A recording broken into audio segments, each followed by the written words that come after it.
This is Cuisinart's new air frying toaster oven. I've used this oven at home personally, and the one thing I love about it is you get really quick results without the guilt of using too much oil. So when you want to make things like French fries or chicken wings, it actually air fries them. So you get that really great taste that you would get from deep frying, but you don't have the heaviness from the oils. So let's look at some of the functions of the oven. Right here is your timer. It goes up to 60 minutes. It also turns on the power to the oven. So when you turn this, you'll notice it starts ticking as if it was a timer. It also will turn the power on.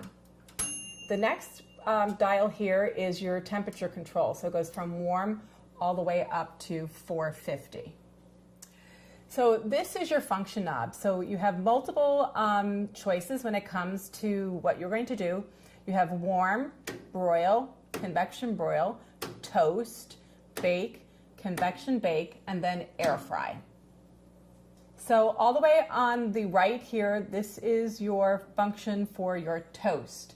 So you just turn this and pick whatever shade doneness that you want, and that'll toast your bagels, your toast, your breads, anything like that you're going to do.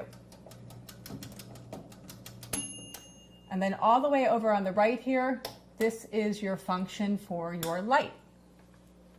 So let's look inside the oven.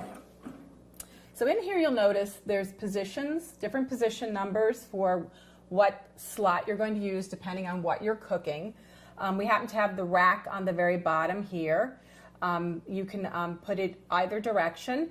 And then this is your air frying basket and also your baking tray. And you notice the tray slides right into the slots directly. So you can use it with the basket or without. The other great thing I love about this oven is that when you open the door, as you're cooking, it'll shut the power off and then it'll turn right back on when you close the oven door. You notice the exterior of this oven is made out of beautiful stainless steel, and I love that the knobs are right on top so they're easy to see and use. The other thing that's great about this oven is it has 4 heating elements on the top and 2 on the bottom, and that makes it super efficient for air frying. It also has a high-speed fan which helps circulate the air around your food as you're cooking. So it cooks very quickly and very efficiently, but you get unbelievable results. There's so many amazing varieties of food that you can cook using this air frying toaster oven. The great thing about it though is it has all the conventional features of a normal toaster oven with the added benefits of being an air fryer. So let's get cooking. So let's go ahead and use the air frying function of our oven. So today you'll see in the basket I've lined it with sweet potato fries. You can just use do it so it's one layer. You could fit more in here, but that's plenty of fries for quite a few people. So all you're going to do is put the basket inside the tray in this slot, number 2 as we call it.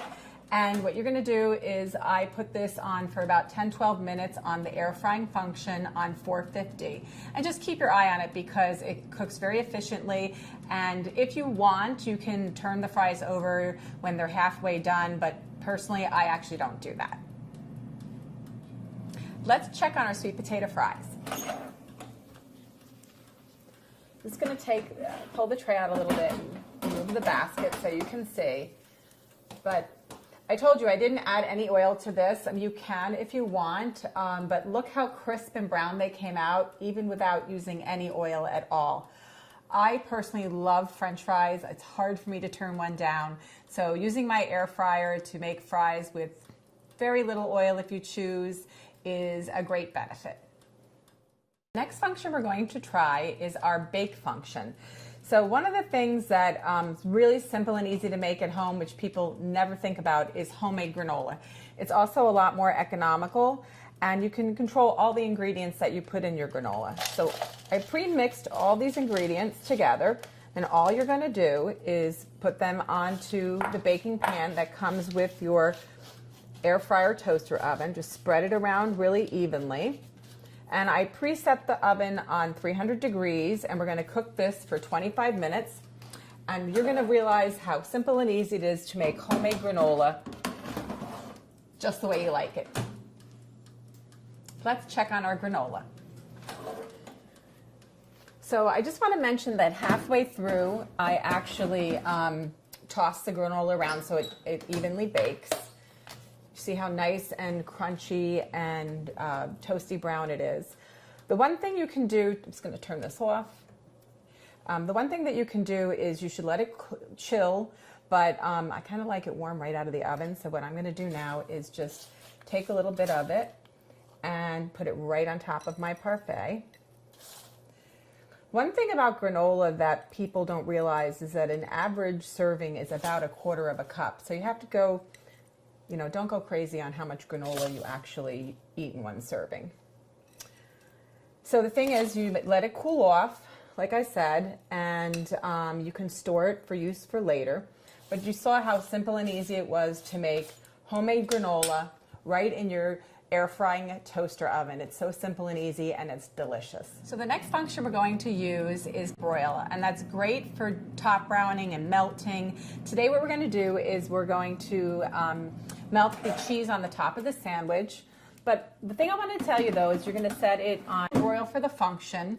You're going to choose the temperature of 450, and then what you're going to do is you can set your timer if you like. I'm only going to leave it on for couple of minutes because that's all it's going to take, and it's going to melt the cheese and make it nice and bubbly and gooey and warm. So let's check on our sandwich. So it only took a few minutes for it to get nice and crispy and melted. Hopefully I won't make a mess out of this. Put it down. You can see the cheese melted really nicely. It only took a few minutes. There you have it. Next, what we're going to do is we're going to convection bake some burgers, and they're going to come out nice and brown and delicious, but still be really tender on the inside. So to prepare our burgers, earlier I toasted the buns, and now what I'm going to do is prepare the hamburgers. So first what we're going to do is take just a little bit of olive oil and baste the tops of the burgers. And then we're going to season them. So let's do this. Put that there. Just a little bit of salt.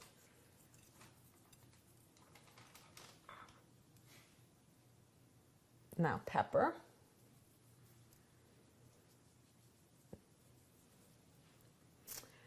Now what I'm going to do, I'm just going to use my hands for this. Just make sure that you wash your hands afterwards very thoroughly.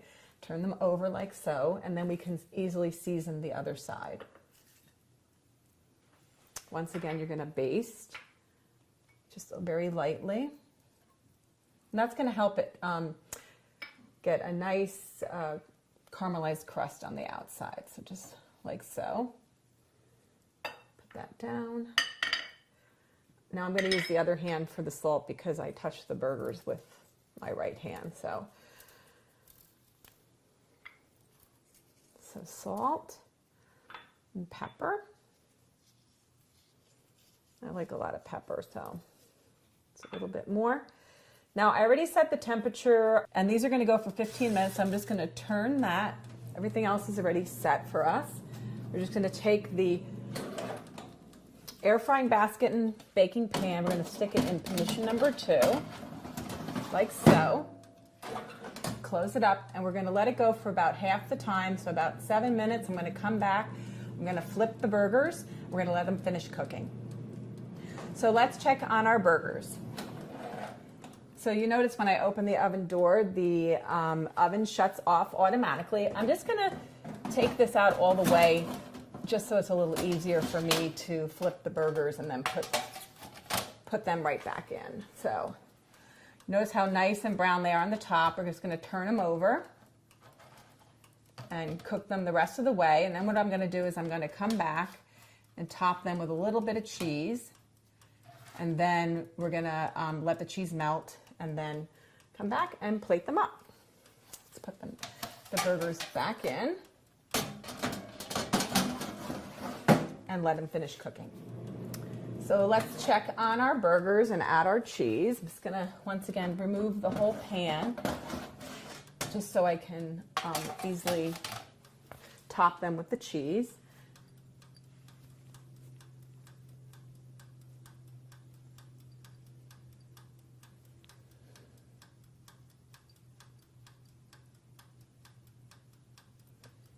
think I was a little generous with a couple of these, so I'm gonna have to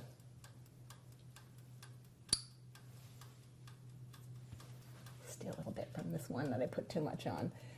Okay, so what we're gonna do is we're going to put that pan back in the oven for a few more minutes and melt the cheese. So let's check on our burgers. Just gonna turn that off. I'm gonna take the whole tray out. And this was Gruyere cheese, so it melted because it was like finely grated. Not the same as it would if it was American or cheddar or anything like that, but the burgers came out really beautiful. Let's put those on top of the buns that we toasted earlier using our oven. This is a great way to make these types of foods that you would normally maybe cook outdoors in the summer, that you can do it right in your home kitchen. We're just gonna top them with our buns. And here we used really beautiful pretzel buns today. They're nice and juicy and delicious looking burgers that you'd be happy to serve your family or friends. Just put this back in the oven. So what wouldn't be more delicious than these gorgeous, beautiful, juicy hamburgers that you made using your Cuisinart air frying convection toaster oven? Today we're going to use the convection broil function to make some artichoke spinach dip. And it has Gruyere cheese in it, so it's going to come out nice and brown and bubbly on top. So I put the machine on 350 degrees, and we're going to do this for 20 minutes. And I put the rack in the bottom position, which we call position number 1. I'm just going to put that like that, and then we're going to close it. I'm going to come back in 20 minutes and just say how gooey and cheesy and delicious our artichoke dip is going to be. So let's check on our artichoke dip. It's almost finished. Pull out the rack, and you'll notice on top, because we used the convection broil function, it got nice and brown, and it's going to be nice and warm and gooey because it has Gruyere cheese in it. It's going to turn the oven off, close the door. So there you have it, spinach artichoke dip with your Cuisinart air frying convection toaster oven. So earlier I cooked these Brussels sprouts by using the air frying function, but right now what we're going to do is we're going to heat them back up by using the warm function. So all we're going to do is put the pan in position 2. I already set the temperature on warm, the function on warm, and then we're just going to put this on for about 10 minutes or so, heat it back up, and it'll be nice and warm and delicious. Let's check on our Brussels sprouts. They smell nice and yummy. They're not overcooked because we use the warm function, even though we cooked them previously. The warm function is really great for a lot of different things, not just reheating Brussels sprouts, but if you have leftover pizza, or you have bread that you toasted earlier and you want to warm it back up again, or if you have any type of dips or things that you want to just heat up just a little bit so they're not cold or room temperature, it's really great for that. So now we're going to toast our buns that we're going to use later when we make our hamburgers in the air frying toaster oven. So all we're going to do is remove this, or pull it out. We're going to, I'm going to cook 6 of these, 3 full rolls at the same time. We're just going to turn them like so. And then what I'm going to do is I'm going to put it on toast, on medium. And this is the knob that you use for your toast function. I'm going to just put it on medium, and it's going to turn the oven on directly. We're just going to wait a few minutes and come back and check on our buns. Let's check on our buns. So they come out nice and toasty. Just going to put them right here and reserve them for later, for when we make our hamburgers.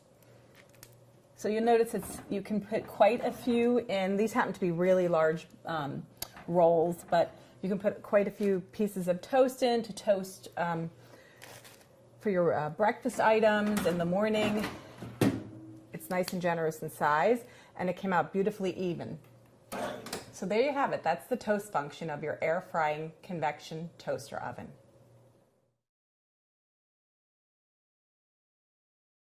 white bread. You can fit 6 slices easily on the rack. Just turn the bread sideways. Turn the toast timer. I'm going to set it to medium.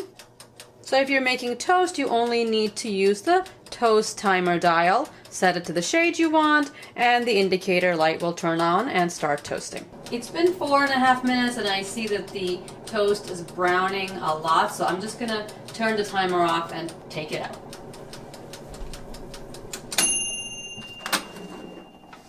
When you take the rack out, just lift it up and slide it out. All the slices look evenly toasted. For toast, I would suggest putting the dial between light and medium, because I think if I had let this go for the entire medium cycle, it would have gotten too dark. There are 4 heating elements on top, so the top is nice and even. On the bottom, there are 2 heating elements, so all the bread slices on the bottom are not going to be perfect. This one on the end is more white on the bottom, and this one in the back is more brown. Then again, there are no real perfect slot toasters out there, so this is perfectly fine. Empty out the crumbs. Next, we'll make French fries. These are 3 russet potatoes that I've cut up into about 1/4 inch thick pieces. I'll add a teaspoon salt and a teaspoon of olive oil. Very, very little oil. This is the recipe from the Cuisinart booklet. The only difference is they sprayed the potatoes with oil, and I'm just going to toss it with oil. You can, of course, air fry using no oil at all, but I like to use just a small amount of oil so the fries look better. With no oil, the fries will be crispy, but it's a different texture. It's a little crackly and dry on top. I've set the air fryer basket on the baking pan. For the fries to be evenly crispy all over, they should really be in a single layer. These are 3 medium potatoes, and you can see they just fit into a single layer. For the best results, for them to get evenly crispy, this is the maximum you can use in the basket. Use position 2. The temperature should be 400 degrees. Function is air fry, all the way to the right, and we'll set the timer for 15 minutes. The machine is not that loud. When it's on, you'll hear the ticking and a low fan. It's been about 10 minutes. With the light on, you can see the tops of the French fries are browning.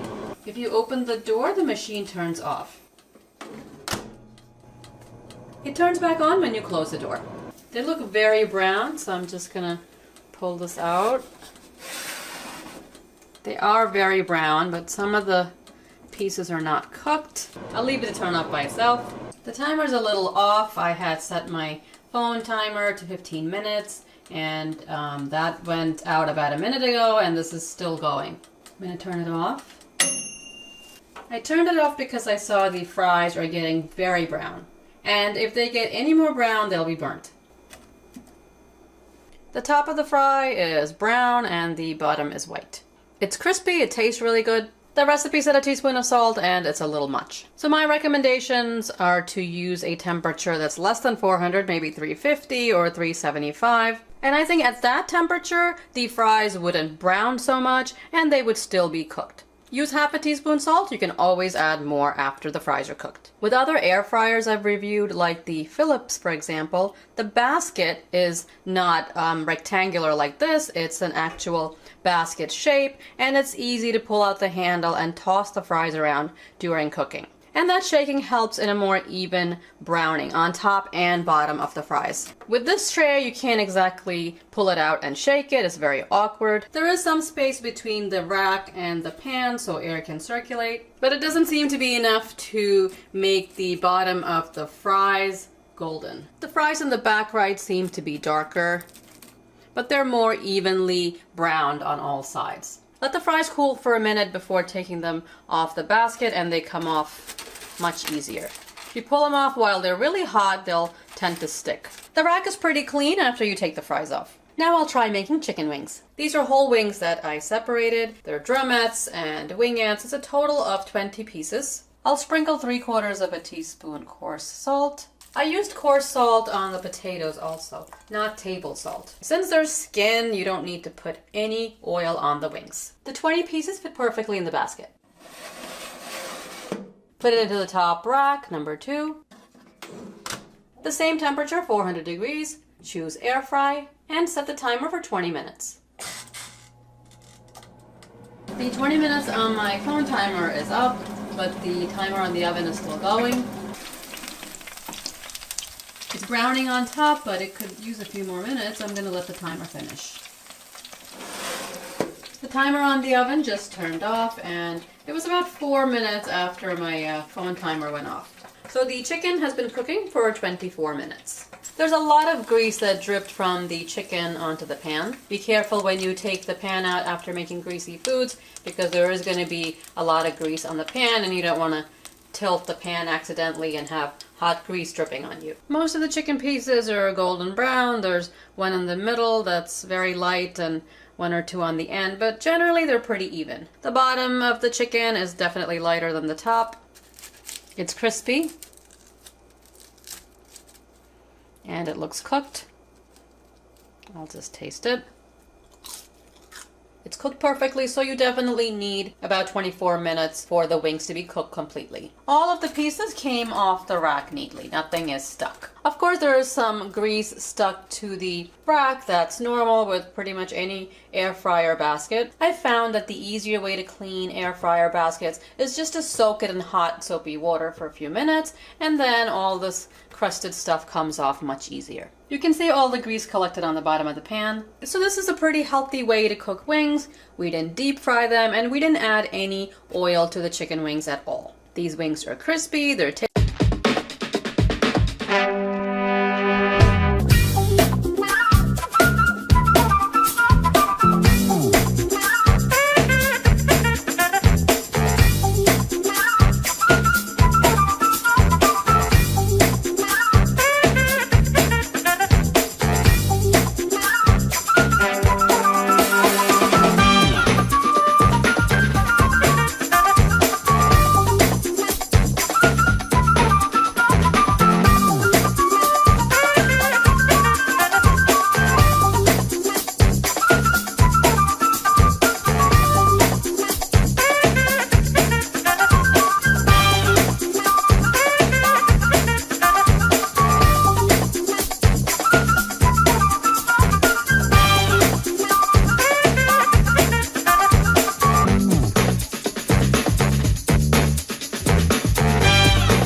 Ready for dinner? The hardest part is choosing what to eat. With full control from anywhere, cooking will never be a chore again. Quickly cook up any meal, no matter how hungry you are. Go ahead, try something new. The oven comes with everything you need, so you can focus on enjoying the results.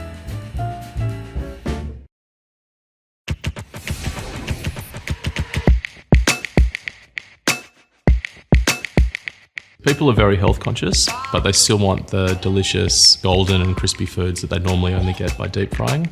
The Element IQ air fry system allows you to have those foods that you love without the guilt. When you choose air fry, what's happening is you're getting a higher temperature and a much higher velocity speed of moving air. What that does is it transmits the heat really quickly to the food that you're cooking, and also it touches a lot more of the food that you're cooking. So it's really suited for things like French fries. We've done a lot of work to optimize the airflow systems in our oven. So we've used computer simulations to really optimize the way the air moves inside the cavity and the way the air is directed over the hot elements before it touches the food. So it's kind of preheating the air, and also to make sure that the air touches as much of the food as possible. So every French fry, for example, is getting touched with hot air, not just a few of them. When you choose slow cook inside our ovens, what's happening is we're starting with a slightly hotter temperature for a shorter amount of time to kind of kickstart the cooking process. And then we drop to a very low and slow cooking mode for up to 72 hours. After that period's finished, it drops to a keep warm phase until it's served. So really it's about low and slow cooking. Low and slow cooking really allows flavour to develop, so you get a really succulent, moist piece of meat, and the flavour is very mature and very, very delicious.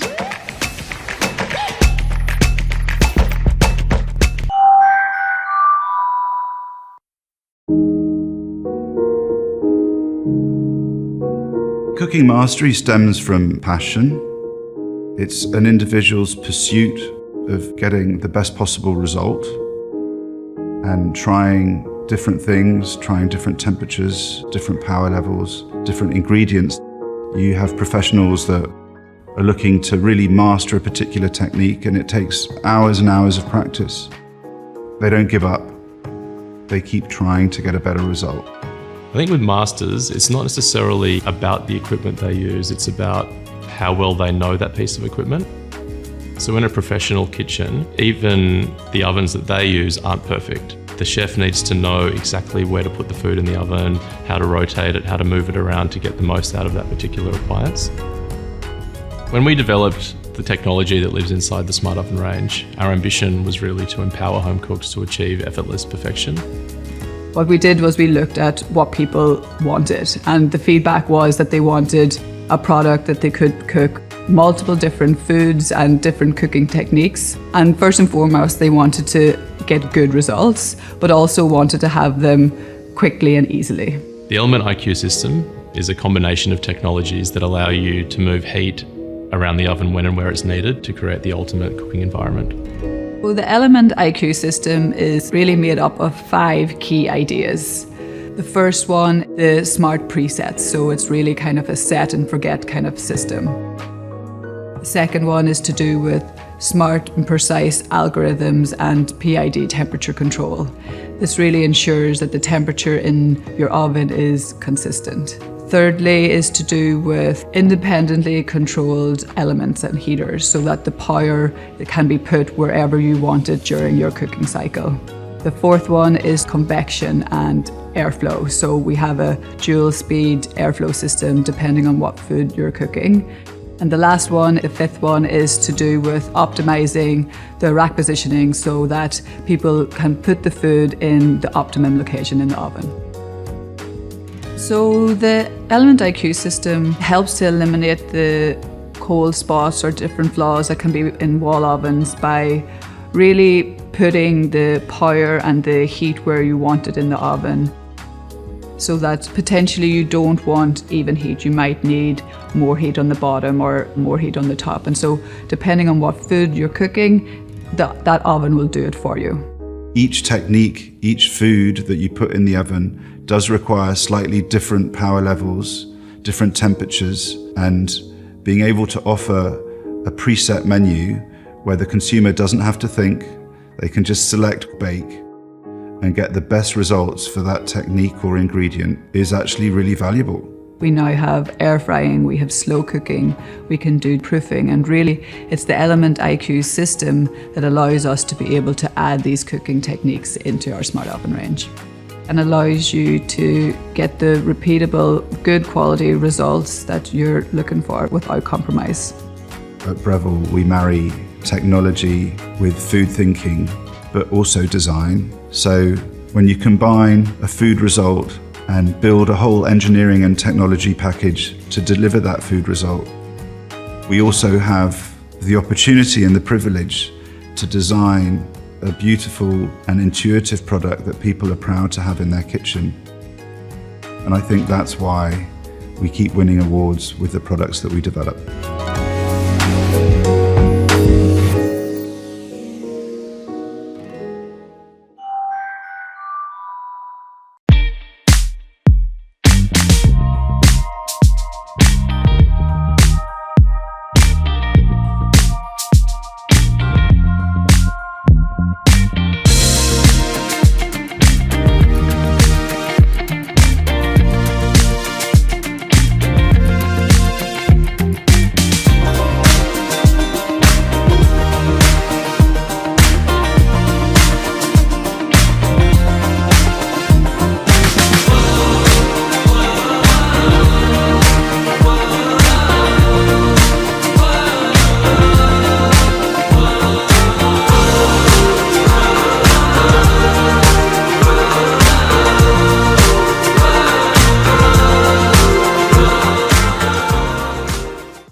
to smart cooking, I do so much more. I'm the boss of the kitchen. I've heard it all before. I'm perfect with toast, I can bake, I can roast. I take the guesswork out of cooking, which annoys us the most. I'll cook with precision, make pizza with ease. Create dish after dish crowds you will please. With Element IQ system, the ideal heating environment is assured. When it comes to home cooking, I do so much more. My heating is fast and even throughout. Precise temperature control is what I'm about. Be the master of versatility with my preset functions. Perfect results you can trust for snacking or brunches. What about dinner? Of course, I've got it covered. You can cook almost anything in an accurate, smart oven. Next you'll tell me you can slow cook. Yes, I can do that too. I'll cook anything smarter than you. See how the Element IQ system in our smart ovens allows you to master every cooking technique.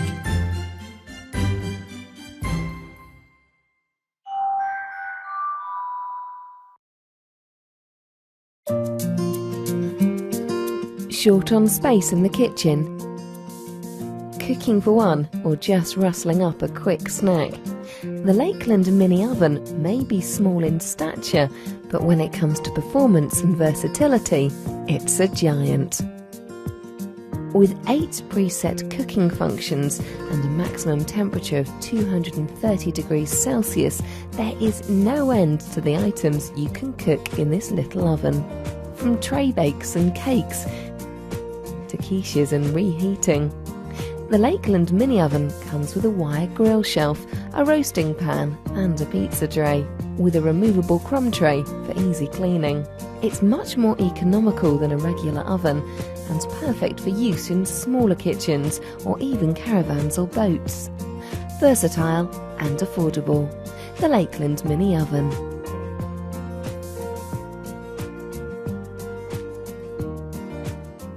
Fillets on the baking sheet. I've brushed the salmon with oil, salt and pepper. You can see there's space enough to put at least 2 more fillets. Turn the unit on. Choose air broil.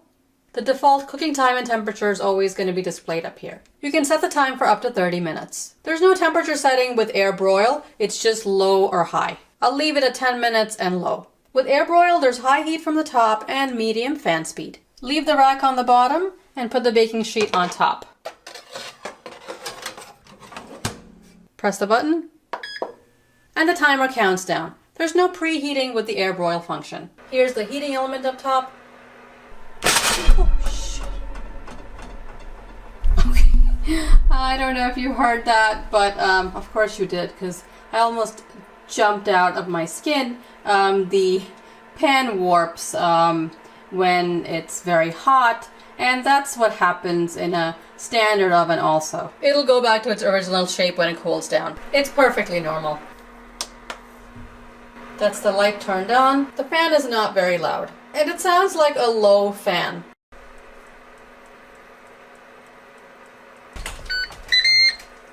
"10 minutes are up, the unit beeps, and you'll see end displayed and hot displayed. Turn the unit off.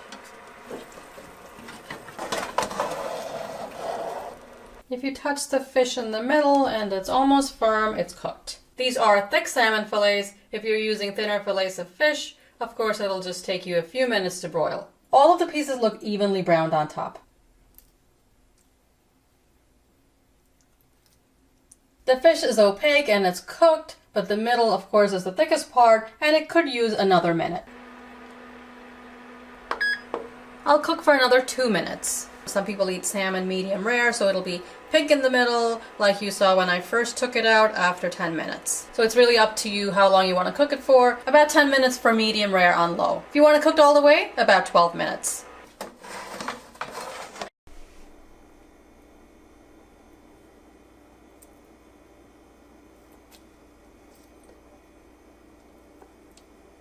It's completely cooked, it's juicy, it's got some color on top, it's really tasty, simple to make, and requires very little effort. Comes off the pan easily, just make sure to use a silicone spatula. Now I'll show you the toast function. With toasting, there's even heat from the top and the bottom, there's no fan. Use the wire rack, I should be able to fit 9 slices of bread.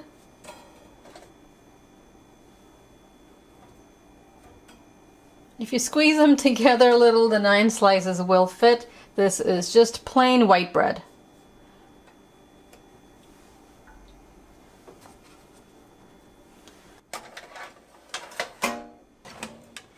Choose toast. Press the time slice button and turn the dial to choose 9 slices. 9 is displayed. Press temp darkness and then use the dial. I'm gonna go with 4 bars. You can go up to 6 bars. And press the button. The timer is at 5 minutes and 20 seconds. There's no preheating, it's just gonna count down. There's steam coming out of the oven door, and that's normal. After 5 minutes, all the slices of bread are pretty evenly toasted. If you like your toast golden brown like this, choose 4 for darkness. It's nice to be able to make 9 slices at once so nobody has to wait for their toast. And here's what the other side looks like. The oven is very hot, especially up top here, so be careful. I'll get all the toast out and then we'll make some bagels. You can definitely fit 6 halves, maybe 7. 9 would be a little tight. Of course, it depends on how big your bagels are. Choose bagel. Slices. 6. And the darkness setting, 3 bars.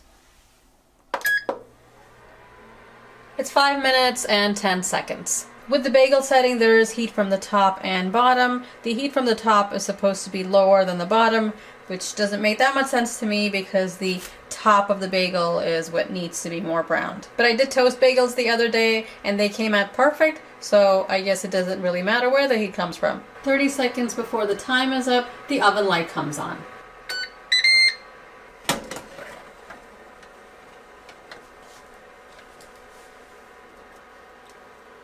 Hot. It's lightly toasted all over. It's pretty even. And the other side is also toasted.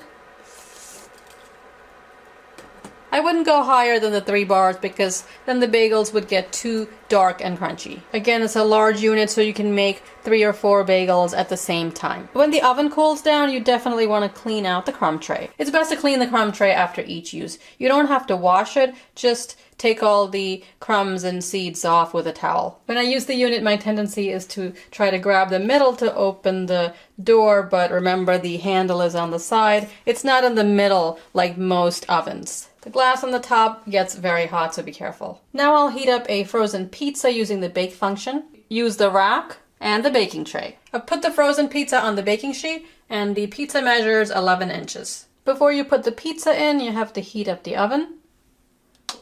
Choose bake. You can set the temperature anywhere from 250 to 450 degrees and the time for up to 2 hours. I'll set the time to 12 minutes and the temperature to 400 degrees Fahrenheit. Pre is displayed so the oven is heating up. The timer counts down once the oven is hot.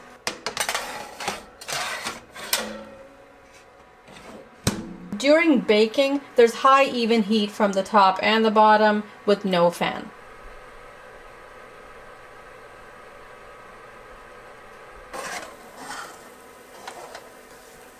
Looks good, the cheese is melted. It's hot, crust is crispy. You can see the cheese has gotten a little golden here around the edges. 10 to 12 minutes should be good for a pizza this size.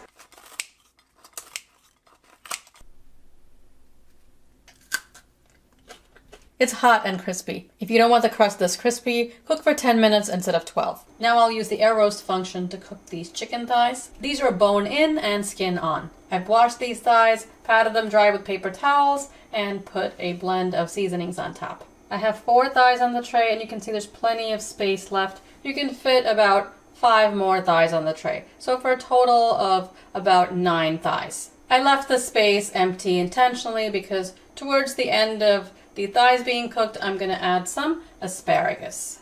These are almost pencil thin and will cook very quickly. Choose air roast. The default is 325 degrees and 15 minutes. You can set the time for up to 2 hours and the temperature from 250 degrees to 450 degrees. I'm going to set the time to 25 minutes and the temperature to 400 degrees.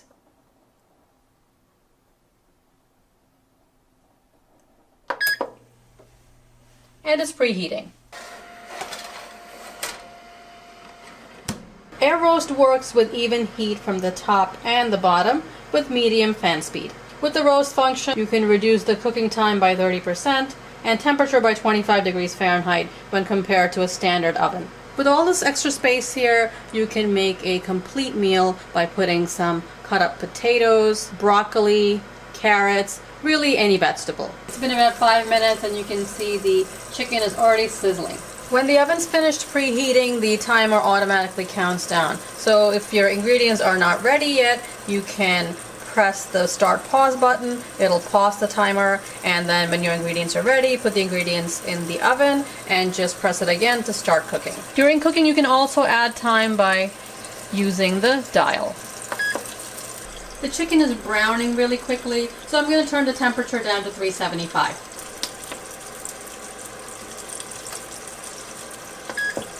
There's 10 minutes left. The thigh in the front is more brown than the rest, so I'm just going to turn the pan around.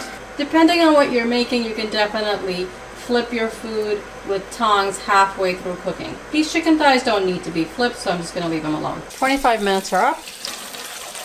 Looks nice and crispy. They're not fully cooked though. They'll need a couple more minutes. I'm not going to add any oil to the asparagus. I'm just going to put the asparagus here with a little salt and pepper because the grease from the chicken will get on the asparagus. I'm just tossing the asparagus with some of the fat from the pan. It's not just fat, it has a lot of flavor from all the seasonings. I'll set the temp to 350 degrees. And the time to 5 minutes.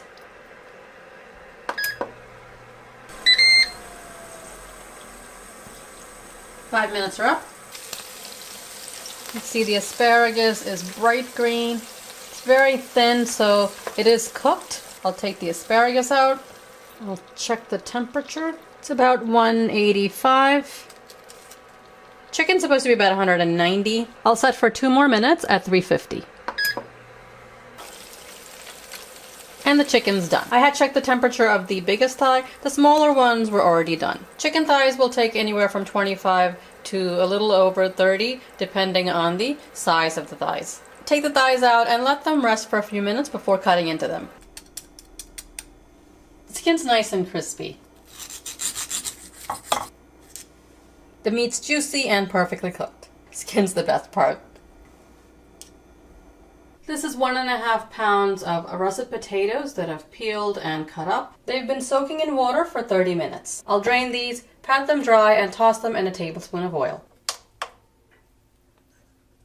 Choose air fry, 25 minutes.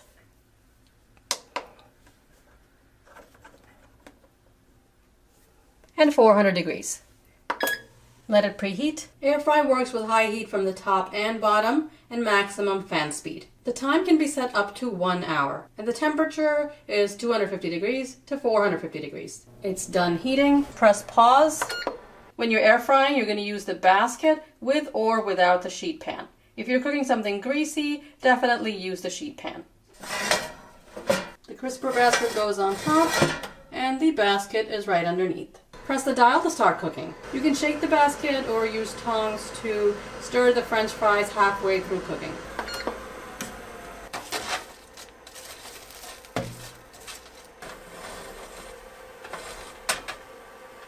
And they're cooked. They're not all going to be evenly browned. You'll see some white and some golden brown along the edges. They have a pretty good texture. Make sure to add the tablespoon of oil, otherwise it'll taste a little dry and crackly. Put these on a plate and sprinkle salt over them right away. To clean, the air fry basket and sheet pan are dishwasher safe. The wire rack and crumb tray are hand wash only. Wipe the inside with a soft, damp sponge and dry it. You saw how this ninja did on toast, bagels, broiling salmon, roasting chicken, asparagus, and air frying. It's versatile and easy to use. Preheating takes just 1 minute. There's plenty of space inside to cook up to a 13-inch pizza, 9 slices of toast, and 9 chicken thighs. You can also use oven-safe containers in this unit. Although the unit is large, you can flip it up for storage, which is a great feature. If you want to try this Ninja air fryer oven, I put a link in the description below. If you found this video helpful, give it a thumbs up. Hi, I'm Philip, and Ninja reached out to me to help show you how easy it is to clean and care for your Ninja Foodi XL Pro Air Oven. To keep your oven well maintained, it's recommended that you clean it after each use. Start by unplugging the unit from the outlet. Allow it to cool down to the point it's comfortable enough to touch. Empty the crumb tray by sliding it out of the oven and hand wash it if necessary. If there is food splatter on the interior walls of the oven, use a soft damp sponge to wipe away the mess. Wipe the interior after each use to minimize grease buildup over time. To clean the exterior of the oven and the control panel, wipe it down with a clean, damp cloth. A non-abrasive liquid cleaner or mild spray solution can also be used. Apply the cleaner to the sponge, not the oven surface, before cleaning. You can use the rough side of the sponge and non-abrasive cleaners too, but be careful, you could scratch some surfaces. Wash the wire racks, air fry basket, sheet pans, roasting tray, and crumb tray in warm, soapy water, then rinse and dry thoroughly. You can use a non-abrasive cleaning brush to more thoroughly wash the air fry basket. If you're having trouble getting tough grease out, let the accessories soak in warm soapy water overnight, and it'll be much easier to scrub and wash off. It's recommended that you hand wash all of your accessories that come with your oven. If you want to place the wire racks or air fry basket in the dishwasher, you can do so, but note that it may cause some wear over time. Do not place the sheet pans, roasting tray, or crumb tray in the dishwasher. If they are placed in the dishwasher, it may cause the finish to degrade. Thoroughly dry all of your parts before placing them back in the oven. To help cut down on cleanup, we recommend using parchment paper or aluminum foil before placing your food on top of the accessories that come with the oven. Some quick tips. Do not cover the roasting tray holes with parchment paper or aluminum foil. Instead, line the sheet pan with parchment paper or aluminum foil and make sure it's flush to the bottom sides of the sheet pan so it doesn't block the roasting tray holes.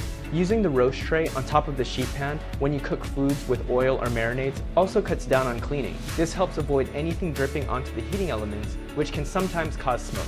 If you're looking for more tips, tricks, and recipe inspiration, check out ninjakitchen.com or join the official Ninja Foodi family community on Facebook.